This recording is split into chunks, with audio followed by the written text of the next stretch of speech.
Doutrina básica da Igreja na Nova Aliança. Olá, queridos, Deus nos capacitou para sermos ministro de um novo pacto. Hoje eu estou aqui para falar sobre a doutrina básica da Igreja na Nova Aliança. Existem ministérios que se baseiam em Hebreus capítulo 6, verso 1 em diante, para concluir o seu pensamento sobre doutrina básica. Mas seria isso uma verdade? Vamos analisar o texto que fala a respeito desse assunto. Primeiramente, eu quero falar sobre a carta aos Hebreus. Toda carta, ela tem um início, meio e fim. Existe um propósito dentro de uma carta. E a carta aos Hebreus tem esse propósito de corrigir e exortar os seus ouvintes a respeito da sua conduta. Então, eu não posso fugir disso. Eu tenho que me centralizar dentro do assunto da carta aos Hebreus. Exortação da conduta dos mesmos. Bem, os hebreus receberam uma fé que foi, no passado, divulgada pelos 12 apóstolos. Eles ouviram, se converteram, acreditaram no Cristo messiânico e depositaram sua fé naquele Cristo que morreu segundo as leis, os profetas e os salmos e ressuscitou pelos pecados deles. Mas em um determinado tempo eles se apostataram dessa fé e começaram a voltar os seus rituais ao templo, sacrificar animais pelos seus pecados. Sobre o anúncio de Jesus e os discípulos levando o Evangelho aos Hebreus, nós encontramos no capítulo 2 da carta aos Hebreus, versículo 3. Como escaparemos nós se negligenciarmos tão grande salvação? Qual salvação? Eles saíram da lei de Moisés e vieram a reconhecer o estado deles agora em Cristo, em Jesus Cristo, o qual, tendo sido anunciada inicialmente pelo Senhor, foi-nos depois confirmada pelos que ouviram. Quer dizer, quem confirmou essa grande salvação aos hebreus? Os 12 que ouviram de Cristo. E isso foi dado testemunho juntamente com eles. Eles quem? Os 12. Por sinais, prodígios e vários milagres e por distribuição do Espírito Santo segundo a vontade de Deus. Eles chegaram ali mostrando o Evangelho, curando, enfim, levaram eles a Cristo. Agora nós encontramos os hebreus sacrificando, voltando ao templo. Vamos analisar o versículo, capítulo 10 da carta aos Hebreus, versículo 1.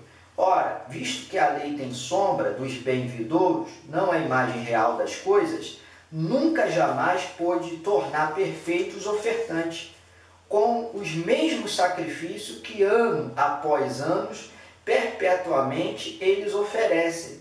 Doutra sorte não teriam cessado de ser oferecidos, porquanto os que prestam culto, tendo sido purificado uma vez por toda, não mais teriam consciência de pecado. Entretanto, nesses sacrifícios fazem recordação de pecados todos os anos. Aqui nós vemos que o escritor da carta aos Hebreus estava mostrando que a lei era uma sombra do bem vindouro, daquilo que veio, de Jesus Cristo. E ele mostra também que eles estavam oferecendo, ano após ano, perpetuamente eles oferecem, eles voltaram à prática de oferecer os mesmos sacrifícios pelos seus pecados, ignorando aquilo que Jesus, como bem-vindouro, havia feito pela vida deles. Ele volta ao versículo 2 dizendo: douta sorte não teriam cessado de ser oferecido, porquanto que prestam culto, ou seja, o sacerdote, tendo sido purificado uma vez por toda, não mais teriam consciência de pecado. Se eles tivessem alcançado e entendido o que Cristo havia feito por eles, a consciência deles não estavam lhe acusando a ponto deles retornarem a fazer sacrifício pelos pecados deles. Então era uma ação presente. O versículo 3 diz: entretanto, nesses sacrifícios, ou seja, que estava sendo realizado, faz-se recordação de pecado todos os anos. Era uma prática que agora, aos olhos do escritor aos Hebreus, uma prática que estava sendo reprovada, eles não deveriam fazer mais essas coisas. Tanto que no versículo 10, ele fala sobre o valor do sacrifício de Jesus. Nessa vontade é que temos sido santificados, mediante a oferta do corpo de Jesus Cristo uma vez por toda. Isso aqui está em contraste com a recordação de pecado e sacrifício que eles estavam fazendo sempre. O versículo 14 diz, porque com uma única oferta aperfeiçoou para sempre quando estão sendo santificados. Tem mais? Se nós analisarmos o Hebreus, capítulo 13 de Hebreus, versículo 9 em diante diz, não vos deixeis envolver por doutrinas várias e estranhas, no caso a lei, porquanto o que vale é estar o coração confirmado com a graça, e não com alimentos, pois nunca tiveram proveito o que com isso se preocuparam. Por isso, possuímos um altar do qual não tem o direito de comer o que ministram no tabernáculo, lá no templo. Pois aqueles animais cujo sangue é trazido, olha, não foi trazido, é trazido para dentro do Santo dos Santos pelo sumo sacerdote, como oblação pelo pecado, tem os seus corpos queimados fora do acampamento. Por isso foi que também Jesus, para santificar o povo pelo seu próprio sangue, sofreu fora da porta. Saiamos, pois, a ele fora do arraial, levando o seu vitupério. Agora entendamos, o animal estava sendo trazido. Olha o contraste entre o tempo presente e o passado. Eles estavam levando o animal para dentro do Santo dos Santos, pelo sumo sacerdote, para a oblação do pecado.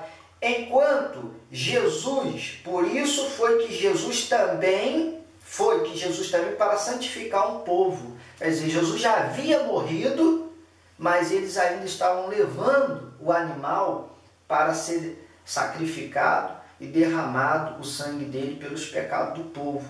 Os hebreus estavam participando desse culto. Voltando ao templo, nós sabemos que a carta aos Hebreus, historicamente, ela foi escrita entre os anos 64 até mais ou menos 68 da era cristã. O templo foi destruído nos anos 70 pelo general Tito. Então, antes disso, o templo estava erguido, estava de pé. Como a carta diz, estava sendo sacrificado, trazido, oferecido. O tempo está no presente. Eles estavam nessa prática. Aí, como entender então o capítulo 6 de Hebreus? Vamos lá, capítulo 6 de Hebreus. Diz o escritor antes um pouco, capítulo 5, versículo 13.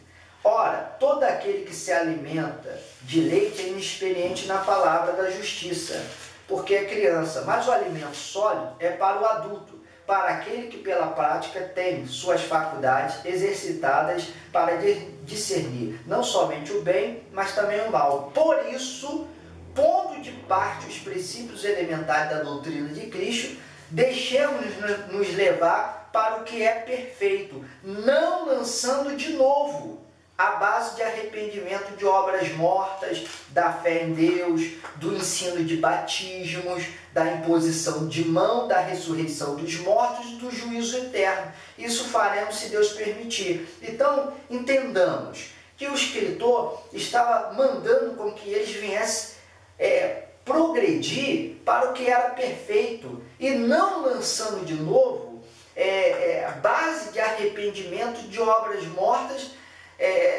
baseado nas doutrinas elementares de Cristo.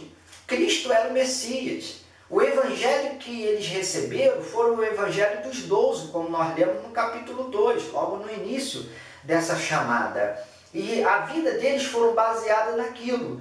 Então, eles estavam vivendo um secretismo religioso entre a doutrina do Messias e o judaísmo, e achando que aquilo dali era maturidade. Mas o escritor do livro de Hebreus diz que aquilo não era maturidade. Aquilo dali, eles estavam vivendo eles eram crianças, eles precisavam ter um alvo, crescer, e eles estavam lançando ainda todas aquelas obras ali que não poderiam levar ele para a perfeição. Aí eu te pergunto, qual seria hoje a doutrina básica da igreja? Abra sua Bíblia em Efésios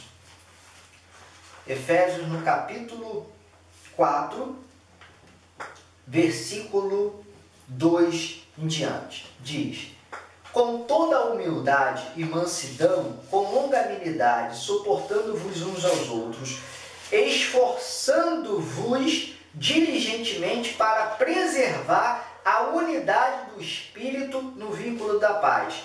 O versículo 3, o apóstolo diz, a palavra de Deus diz aqui em Efésios, que nós deveríamos nos esforçarmos diligentemente para preservar a unidade do Espírito. Agora nós vamos ver o que é a unidade do Espírito. Há somente o corpo, diz o versículo 4, um Espírito, como também foste chamado em uma só vocação. Há um só Senhor, uma só fé, um só batismo, um só Deus e um Pai para com todos, o que é sobre todos e age por meio de todos e está em todos. Agora vamos lá.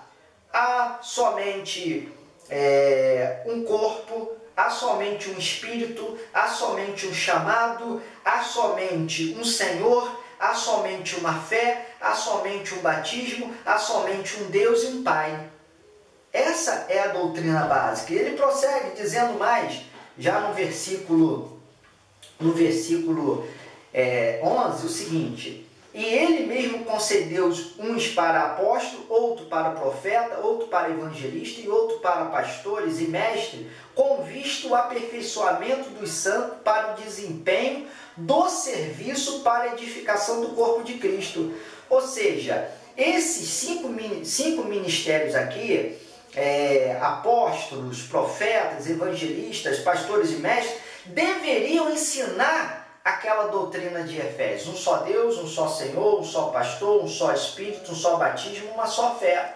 Se você colocar esse capítulo com o capítulo de Hebreus, você vai ver que é totalmente diferente. Lá fala de batismos, lá fala de uma outra fé de imposição de mão. E qual era a imposição de mão que os hebreus conheciam ali? Era sobre o animal. A imposição de mãos está ali, a confissão de pecado por aquela fé através da morte daquele animal. Se você comparar ali de uma só fé, um só batismo, é totalmente diferenciado. Os 5 ministérios aqui deveriam ensinar o que Paulo estava falando sobre a unidade do Espírito, que é um só Deus, um só Senhor, uma só fé, um só batismo. Eu costumo falar que as pessoas, quando a gente fala sobre isso e fala que existe um só Deus, as pessoas concordam. Não, tá certo, há um só Deus.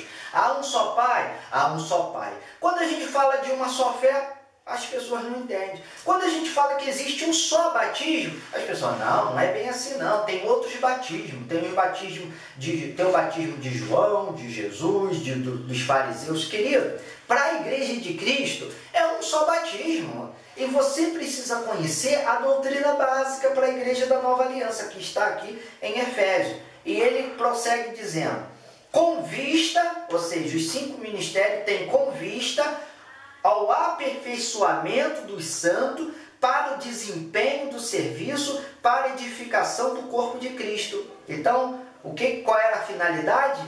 Com vista ao aperfeiçoamento. Se você voltar para Hebreus, você vai perceber que Hebreus diz assim: por isso, pondo de parte os princípios elementares da doutrina de Cristo, nos deixemos nos levar para o que é perfeito. E aqui ele diz que esses mestres e esses apóstolos, evangelistas, deveriam ensinar e aperfeiçoar, tratando desse assunto, para que nós cheguemos nessa perfeição, nesse amadurecimento. Não existe amadurecimento fora dessa doutrina, porque é um contraste exatamente com o capítulo 6.